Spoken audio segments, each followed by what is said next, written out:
AP ప్రభుత్వమే data చోరీకి పాల్పడిందంటున్నారు తూర్పు గోదావరి జిల్లాకు చెందిన అంతర్జాతీయ విజిటింగ్ ప్రొఫెసర్ శ్రీధర్. ప్రభుత్వం ఏర్పాటు చేసిన 1100కి కాల్ చేసి సమస్య చెప్పుకున్న ప్రతి ఒక్కరి డేటాను సంగ్రహించారని ఆరోపించారు. ఆధార్ కార్డు వివరాలతో అన్నింటినీ సేకరించి సేవామిత్రకు అందజేశారని అంటున్నారు. సాధారణ వ్యక్తులకు అందని రీతిలో ప్రభుత్వ సహకారంతో అధికార పార్టీ నేతలు చేసిన అతి పెద్ద క్రైమ్గా ఆయన వివరించారు. అవసరమైతే ఈ వ్యవహారం మొత్తం ఎలా జరిగిందో తాను నిరూపించగలనని సవాల్ చేశారు. యాప్ ద్వారా అప్లోడ్ జరుగుతుంది అన్నది ఒక యాంగిల్.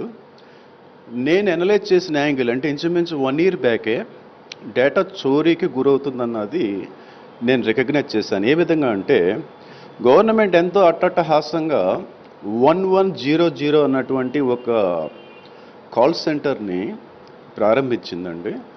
దాని యొక్క ప్రధాన ఉద్దేశం ఏంటంటే ప్రజల యొక్క సమస్యలు విని దానికి సంబంధించినటువంటి పరిష్కార వేదిక కింద అది క్రియేట్ చేశారు. But it is a entire dupe show. కారణం ఎందుకంటే నా మటుకు నేను ఎన్నోసార్లు 1100కి కాల్ చేశాను. దేనికోసం అంటే టెస్ట్ చేయటానికి is it real are fake or something is happening అని. 1100కి నేను కాల్ చేయగానే ఫస్ట్ నన్ను వాళ్ళు అడిగేది Aadhaar card number, followed by Aadhaar కార్డులో ఉన్నటువంటి నా అడ్రస్, ఫాలోడ్ బై కరెంట్లీ నేను ఎక్కడ రిసైడింగ్ అవుతున్నాను అన్నది. 1100కి కాల్ చేశామన్నట్టయితే బై డిఫాల్ట్ ఏంటంటే ప్రభుత్వ విధానాలకు వ్యతిరేకంగా ఉన్నటువంటి వాళ్ళే కాల్ చేస్తారు ఇన్ జనరల్ తప్పించి ప్రభుత్వం చాలా బాగా పనిచేస్తుందని 110కి కాల్ చేసేటటువంటి ఫెసిలిటీ లేదండి. ఫర్ ఎగ్జాంపుల్ వీళ్ళు పెట్టినటువంటి చాలా విషయాలు లైక్ రోడ్స్ విషయం కానీ, మరుగుదొడ్ల విషయం కానీ, వృద్ధాప్యుల యొక్క పెన్షన్ విధానాల మీద కానీ 1100కి అందరూ కూడా వీటిల్లో చాలా అవకతవకలు ఉన్నాయని కాల్ చేశారు. బై డిఫాల్ట్ సేవామిత్ర అన్న అప్లికేషన్ వాళ్ళ దళం గ్రామాల్లో పర్యటిస్తాం వేరును, కంప్లీట్ ఎవరెవరైతే ప్రభుత్వం మీద వ్యతిరేకంగా ఉన్న వాళ్ళ యొక్క డేటాబేస్ అంతా కూడా క్రియేట్ అవుతాం వేరు. చంద్రబాబు నాయుడు గారు కానీ లోకేష్ గారు కానీ అడాప్ట్ చేసినటువంటి విధానం 1100 విధానం అండి. తద్వారా వాళ్ళు ఏం చేశారంటే ఎవరెవరైతే కంప్లైంట్స్ ఇచ్చారో వాళ్ళ దృష్టిలో వాళ్ళందరూ కూడా ప్రభుత్వ వ్యతిరేకుల కిందే లెక్క. ఆ రకంగా డేటా గ్యాదర్ చేయటం అన్నది ఒక యాప్ ద్వారా జరిగిందన్న దానికన్నా 110 అన్నటువంటి ప్రభుత్వ గుర్తింపు పొందిందో లేకపోతే ప్రభుత్వ సంస్థ అన్నది నాకు ఐడియా లేదు, కానీ దాని ద్వారానే జరిగిందండి.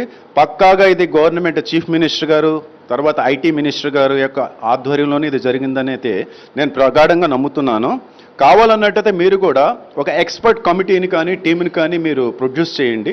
ఆ టీం ప్రూవ్ చేస్తుంది సేవామిత్ర అన్నటువంటి వాళ్ళకి డేటా అన్నది 1100 నుంచి మాత్రమే వెళ్ళింది అన్నది గ్యారంటీగా టెక్నికల్గా చాలా ఈజీగా ప్రూవ్ చేయొచ్చండి. ఇక్కడి నుంచి సేవామిత్ర వాళ్ళు ఏం చేశారంటే రోడ్ల విషయంలో ఎవరు వ్యతిరేకంగా ఉన్నారు అంటే తెలుగుదేశం ప్రభుత్వం విషయంలో ఏంటంటే మట్టి, ఇసుక, రోడ్లు తర్వాత పెన్షన్లు అన్ని స్కాములు చేసేస్తారు. ఎవరైనా కంప్లైంట్ చేశారంటే గ్యారంటీగా వాళ్ళ దృష్టిలో యాంటీ ఓట్ కింద లెక్క.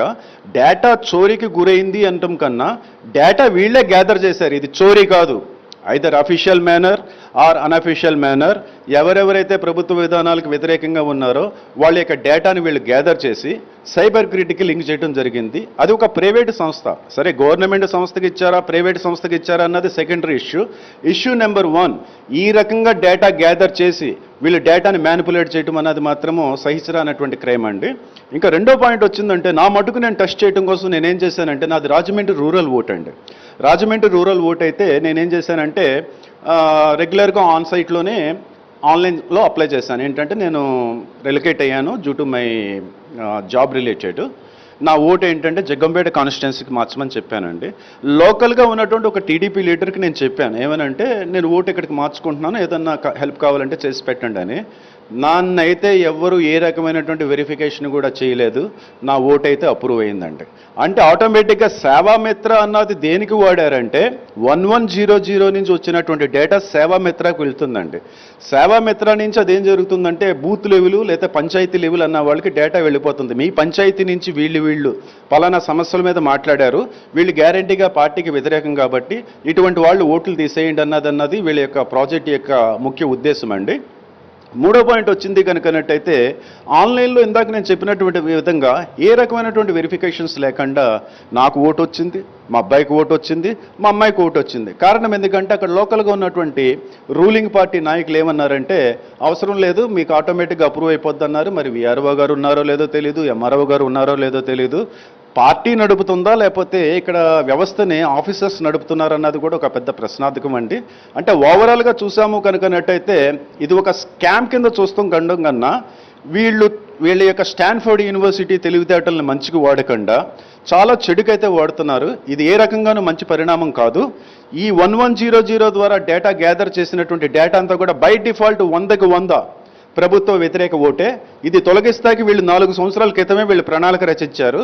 ఈ మధ్య మానిటరింగ్ అండ్ కంట్రోలింగ్ లేకపోవడం మూలన దురదృష్టవశాత్తు కొన్ని డిపార్ట్మెంట్స్ మధ్య సమన్వయం లేకపోవడం మూలన ఏంటంటే వీళ్ళు చాలా ఓట్లు తీసేశారు అన్నది మాత్రం టెక్నికల్గా ప్రూవ్ చేయొచ్చండి. స్టిల్ ఎక్స్పర్ట్ టీమ్స్ కనుక పెట్టారు కనుకనట్టయితే 1100 నుంచి డేటా సేవా మెత్రాకి వెళ్ళింది అన్నది చాలా టెక్నికల్గా ప్రూవ్ చేయొచ్చండి. ఐటీ గ్రిడ్ ఇవన్నీ కూడా మేము అనుకోవటం ఏంటంటే రూలింగ్ పార్టీ యొక్క బినామీ కంపెనీస్ అండి. మెయిన్ డేటా అంతా కూడా 1100 అని మాత్రం నేను నమ్ముతున్నానండి.